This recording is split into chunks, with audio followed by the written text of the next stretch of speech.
سارے مخلوق کے ساتھ رسول اللہ صلی اللہ علیہ وسلم کے طریقے سے اس میں سلوک کرنا ہے۔ پھر فرمایا عمل کرنا تو آسان ہے، عمل کی حفاظت کرنا، عمل کو ساتھ لے کر جانا۔ فرمایا جو ایک نیکی لے کر آئے گا، کرنے کو نہیں کہا گیا، جو ایک نیکی کرے گا اس کو 10 ملے گا۔ کیا فرمایا؟ مفہوم ہے؟ جو ایک نیکی لے کر آئے گا اس کو کتنا ملے گا؟ 10 گنا۔ جو لے کر آئے گا، خاتمے پر اعتبار ہے میرے دوستوں۔ جو ایمان ہمارے ساتھ ہیں، عمل جو ساتھ ہیں، یہ ہم ساتھ لے جانے والے بن جائیں، اس کے لیے یہ ہے ہمیں اپنے اخلاق پر محنت کرنا پڑے گا، اپنے اخلاق کو بنانا پڑے گا میرے دوستوں کو۔ ہمارے دل میں سب کی محبت، سب کے لیے خیرخواہی ہو، شفقت ہو، اور سب سے بہترین شخص وہ ہیں جس کا اخلاق اچھا ہو۔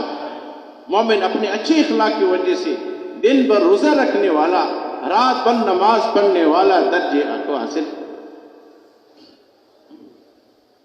آپ علیہ السلام نے ارشاد فرمایا، مفہوم ہے؟ میری امت کا سب سے زیادہ مخلص آدمی کون ہے؟ غریب آدمی کون ہے؟ عرض کیا ہے کہ اللہ کے رسول صلی اللہ علیہ وسلم جس کے پاس مال نہ۔ فرمایا نہیں، وہ آدمی جو قیامت کے دن اللہ کے دربار میں آئے گا، ان کے پاس اتنے اعمال ہوں گے، اگر ان عملوں کو پہاڑ پر رکھ دیا جائے اس کی وجہ سے وہ پہاڑ زمین کے اندر دس جائیں گے۔ جب ان سے حساب شروع ہو جائے گا، کسی کا حق مارا ہوگا، کسی کو دھوکہ دیا ہوگا، کسی کو غلط بولا ہوگا، کسی کو گالی دی ہوگی، کسی کو میرے دوستوں کو کسی کے لیے دل میں بغض ہوگا، مختلف چیزیں۔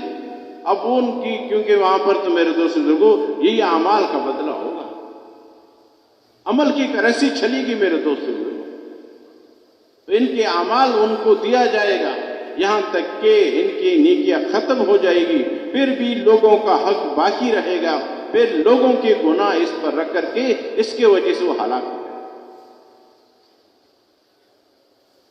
آج ہر آدمی اپنے بارے میں دیکھ، یہ جتنے بھی اللہ جل جلالہ نے ہمیں احکامات دیے ہیں میرے دوست بزرگوں، یہ ہر ایک حقوق ادا کرنے کا آج ہر آدمی حق مانگ رہا ہے۔ باپ کہہ رہے ہیں بیٹے میرا حق دو، بیٹا کہتے ہیں ابو آپ میرا حق دو، شوہر بیوی سے حق مطالبہ، اور شوہر بیوی سے مطالبہ، پارٹنر سے۔ آج ہر گھر لڑائی جھگڑے ہیں، اس وجہ سے ہر آدمی حق مانگ رہا ہے، حق دینے کے لیے کوئی تیار نہیں ہے۔ اگر ہر آدمی حق دینے والا بن جائے گا تو کیا خیال ہے سب کا حق ادا ہو جائے گا؟ نہیں ہوگا؟ ہو جائے۔ امیر غریب کا حق ادا کرے، غریب امیر کا حق ادا کرے، دونوں کا مسئلہ حل۔ باپ بیٹا کا حق ادا کرے، باپ کی جو ذمہ ہے، اور بیٹا باپ کا حق ادا کرے، ان کی جو ذمہ ہے، مسئلہ حل۔ آج حق دینے کے لیے کوئی تیار نہیں ہے، ہر آدمی کہہ رہے میرا حق دے دو، چھوٹا کہہ رہے ہیں میرا، بڑے کو کہہ رہے میرا حق دو، بڑا کہتے ہیں آپ چھوٹا ہو اور میرا حق دو۔ اس وجہ سے ہر جگہ لڑائی ہے۔ اس لیے میرے محترم بھائی اس کی محنت کرنا ہے، کوشش کرنا ہے ہمیں، تاکہ میں اپنے اندر بھی ساری صفات پیدا کرنا ہے، یہ کہنا سننا، اسی لیے تاکہ ہماری عملی زندگی میں آ جائے۔ کہنے والا سب سے زیادہ اس کا محتاج ہے میرے دوستوں، کیونکہ نفس شیطان ہمارا دشمن ہے، اور یہ دشمن جیسے دشمن ہے ہمیں نظر نہیں آتا، انسان کو مطمئن کر دیتے ہیں میرے دوستوں۔ مولانا شیخ صاحب رحمۃ اللہ فرمایا کرتے تھے، فرمایا جہاں آدمی مطمئن ہو جاتا ہے، فرمایا اس کی ترقی رک جاتا ہے، اور جہاں آدمی مطمئن ہو جاتا ہے، فرمایا اس کی ہلاکت شروع ہو جاتی ہے۔ صحابہ آخر دن تک مطمئن رہے۔